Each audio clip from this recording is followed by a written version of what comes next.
क्या आपके घर में भी लड्डू गोपाल है? क्या आप भी लड्डू गोपाल की सेवा करते हैं?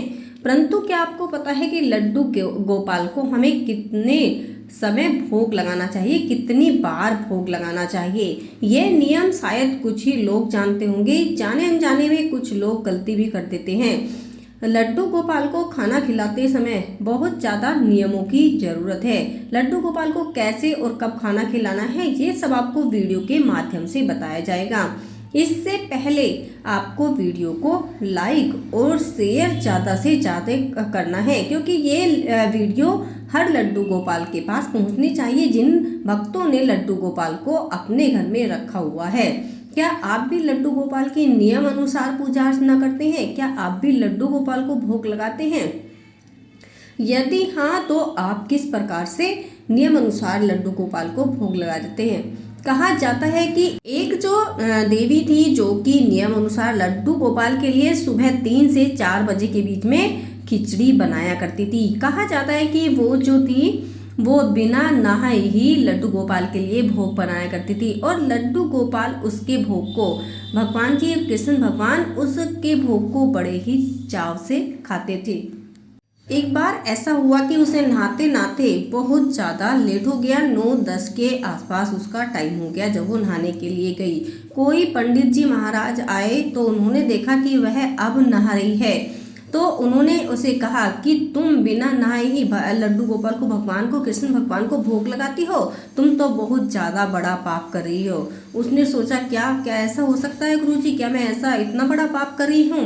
उसने लड्डू गोपाल के लिए, कृष्ण भगवान के लिए जो है नहाकर खाना बनाया। तो जो है उसे नहाने धोने में, खाना बनाने में 4 से ऊपर का समय हो गया। ऐसे में मंदिर के कपाट खुलने का भी समय हो गया। तो भगवान जी जो है उसका भोग जल्दी से उसका भोग थोड़ा सा खाया और फिर तुरंत जो है भगवान जी मंदिर में पहुंच गए। जल्दी में जैसे ही भगवान ने भोग लगाया तो उनके मुंह पर जो है थोड़ी सी खिचड़ी लगी रह गई। मंदिर में जो है पुजारी ने पूछा कि भगवान यही क्या है, आज तो आपके मुंह पर ही खिचड़ी लगी है, सुबह सुबह आपने कहाँ से भोग लगा लिया?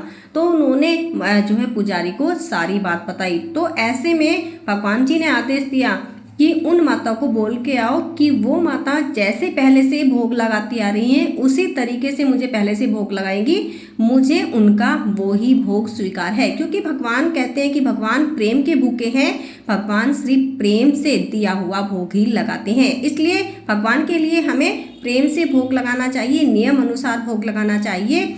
इस प्रकार से अब हम आपको बताते हैं कि आपको लड्डू गोपाल को कैसे भोग लगाना है। लड्डू गोपाल को पहला भोग आपको सुबह 6 से 7 के बीच में जरूर लगा देना चाहिए। घंटे या फिर लयबद्ध तरीके से ताली बजाकर आपको लड्डू गोपाल को उठाना चाहिए। अचानक से ऐसे ही नहीं उठा देना चाहिए, आपको ताली बजाकर 3 ताली आप बजाइए, फिर लड्डू गोपाल को उठाइए, फिर उन्हें भोग लगाइए। इस समय भोग में दूध या फिर चाय का भोग आपको जरूर लगाना चाहिए। लड्डू गोपाल को चाय बिस्किट दीजिए, दूध दीजिए। इस प्रकार से आपका ये पहला भोग लड्डू गोपाल के लिए लग जाएगा।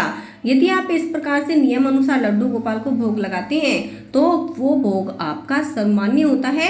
आपके भोग से लड्डू गोपाल प्रसन्न होते हैं और आपकी सारी इच्छाएं पूर्ण करते हैं, आपके सारे दुखों का नाश करते हैं। कहते हैं लड्डू गोपाल की यदि सच्चे मन से और सही तरीके से पूजा अर्चना की जाए तो लड्डू गोपाल सभी के दुखों का हरण करते हैं, किंतु कुछ नियमों का आपको जरूर ध्यान रखना चाहिए। दूसरा भोग लगाने से पहले स्वयं आपको स्नान करके और लड्डू गोपाल को स्नान करवाकर इस समय आपको माखन मिश्री या फिर लड्डू का भोग लगाना चाहिए।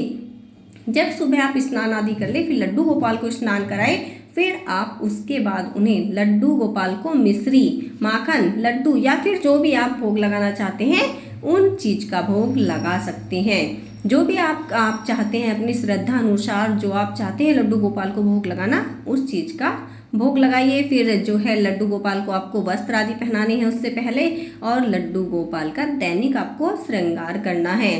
तीसरा भोग जो है आपको दोपहर के समय लगाना है। लड्डू गोपाल को स्वयं के लिए बनाए भोजन का भोग लगाइए। जो आप घर में नॉर्मल भोजन बनाते हैं उस भोजन का आपको लड्डू गोपाल को भोग लगाना है। परंतु उसमें आपको विशेष ध्यान रखना है कि लहसुन प्याज बिल्कुल नहीं होना चाहिए। कुछ लोग कहते हैं कि हमने तो लड्डू गोपाल को अपने बेटे के रूप में रखा है, भाई के रूप में रखा है, बच्चे के रूप में रखा है, तो ऐसे में वो क्या करते हैं, लहसुन प्याज वाली सब्जी या फिर खाना ही लड्डू गोपाल को खिला देते हैं। किंतु भगवान तो भगवान है, चाहे आपने किसी भी रूप में रखे हो, चाहे भाई के रूप में रखे हो, चाहे बेटे के रूप में रखे हो।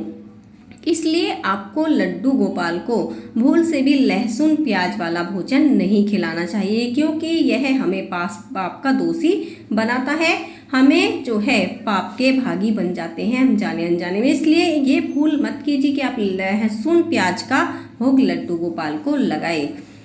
चौथा भोग लड्डू गोपाल को आप रात्रि के समय 7 से 8 बजे के बीच लगा दीजिए। जो भी आपके घर में नॉर्मल खाना बनता है उस चीज का आप रात के समय लड्डू गोपाल को भोग लगाइए। यदि इस प्रकार से इन नियमों से आप लड्डू गोपाल को 4 समय का भोजन देते हैं तो लड्डू गोपाल आपसे प्रसन्न होते हैं और फिर आप देखेंगे कि आपके लड्डू गोपाल में कितने चमत्कार आने लगेंगे। इसलिए इस नियमों से ही लड्डू गोपाल को भोजन कराइए। उसमें आप ये मत देखिए कि मैं सुबह के समय नहाया हूँ या नहाई हूँ, आप बिना नहाए भी आप जो है लड्डू गोपाल के लिए नाश्ता बना सकते हैं। लड्डू गोपाल को जब आप सुलाते हैं तो कभी भी आपको लड्डू गोपाल के गले में माला नहीं छोड़नी है।